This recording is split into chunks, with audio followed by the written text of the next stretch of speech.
Hey guys, today is the 15th of June of 2025, and I'm here for you're gonna get two more Sundays with me in Belfast before I make my next move. What I'm thinking about is that I will do two more regular episodes. That will be when I land on the moon, and then I'll do a final, summation episode where I show you what's on the moon. So two more turns in game, three more 10-minute whatevers, with two of them at the same day. So things are a bit more quiet. I'm like I said last time, I'm finishing off all my ambitions. So in terms of my sales, last week I made contacts with potential customers here, and as I suspected, it seems like people are into it. These guys who sell the plastic lumber, I have two of them who are ready to go, a third one who I'm pretty confident will be ready to go. And now I've also begun preparation for my party. I might postpone it a week to the 6th of August. I've put together a little flyer. I'm going to start hitting the ground. If I move it to the 6th of August, that'll mean that I have 10 days here to lick my wounds before I go running to Istanbul. And I might not stay there too long. This week coming, I am planning to call some guys in Istanbul with my team, two meetings again this week, and we're going to see what we can do. So I've decided not to crack down Brussels and lock in my Belgium here in the game because right now I'm getting blessedly a bit of red income, and as soon as I do that, my red income moves to 0. So instead, I'm dorking around in South Asia. Now, as you can see, these alien lovers are starting to move into control of India, and I don't really want that. But they're cracked down in Pakistan, so I've sent my little breaker boy to seize and then crack myself this one bit of Pakistan. This will kind of hopefully demoralize them around here, make it harder for them to march into India. So that is what I'm doing, and I just have a few more turns of not too much. If you can see up here in my research, mission to the moon is nearly complete. I'm going to get the high thrust probes with plenty of time to launch my probe to the moon, and then I should be able to get my outpost core with plenty of time to before I land on my probe on the moon. And then also, it's presently in game 21st of July. August 25th is when I'm allowed to start unifying Europe. So I'm hoping to quite quickly get Belgium and Luxembourg. My singers are hard at work on England and Spain. The red income that I'm accruing will probably use to crack things down. It might be used to crack things open should the need arise. But yeah, that's basically it. I've put together for this party. Here, in fact, let me do this repeat mission.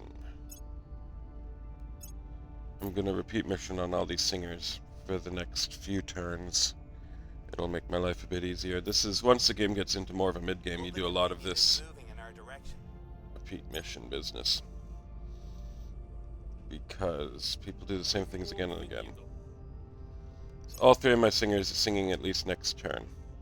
Whereas my Dr. Bad stuff and my Mr. Cracker Boy are going to be the specialists of doing odd jobs for the next few turns. So this is kind of a breakwater in the game that it's the first time I've pressed that repeat and continue button.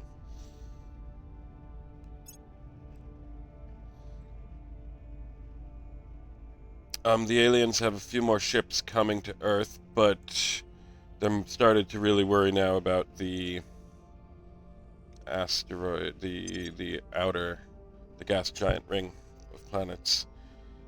If you look at alien fleets,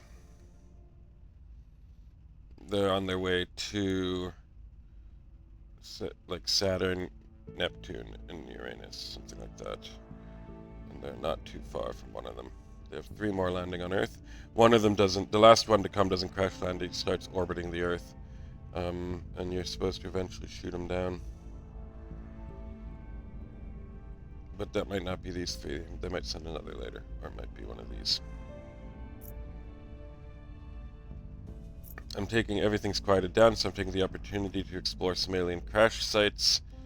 That'll help my research a bit soon enough. I think it's like 10 more turns before I need to have 75% of popularity in England. So I'm really working on that now, and I'd quite like to get Spain as well. The good news is the 3 of us who run Spain are kind of hard at work building up the mission control, which is where I want to be. I'm working on France, but when I unify, I'll cut down the mission control in France.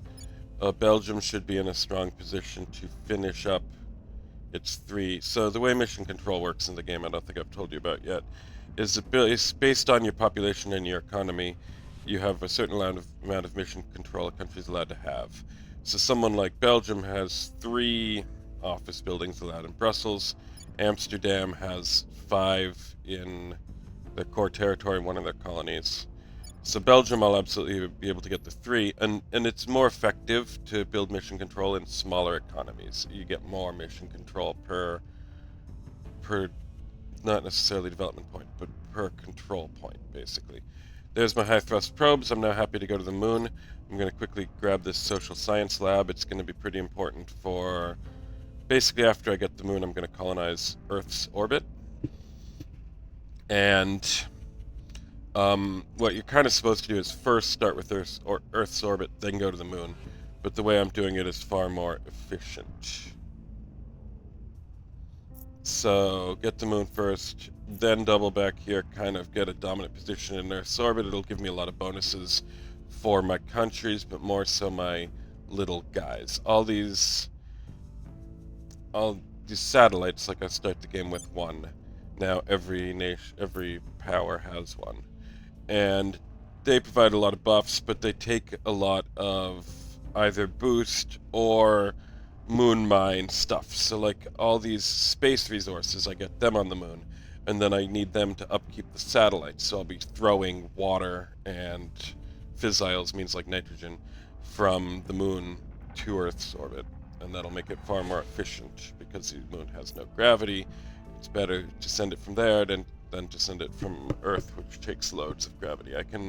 The conceit is that all these things can fly around the solar system for free because we develop like slingshots that launch packets of water to space shuttles around the Earth from the moon.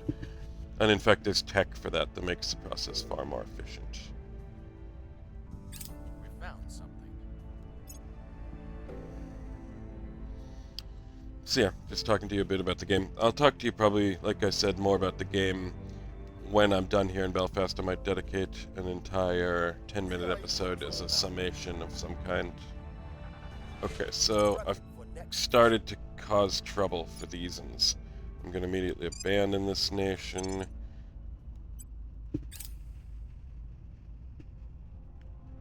But that's good. Pakistan, like I was saying about the regions and the mission control. Pakistan has it has 6 potential, which is quite a lot for a third world country. It can kind of become a place where you pump out mission control. So it's good to get it, upgrade its factories with the space program as soon as possible. And then India, of course, has loads. So it's kind of tied to gross GDP, but it's actually just tied to population and per capita GDP, and it weighs a bit more on population than on per capita GDP compared to the GDP per capita number.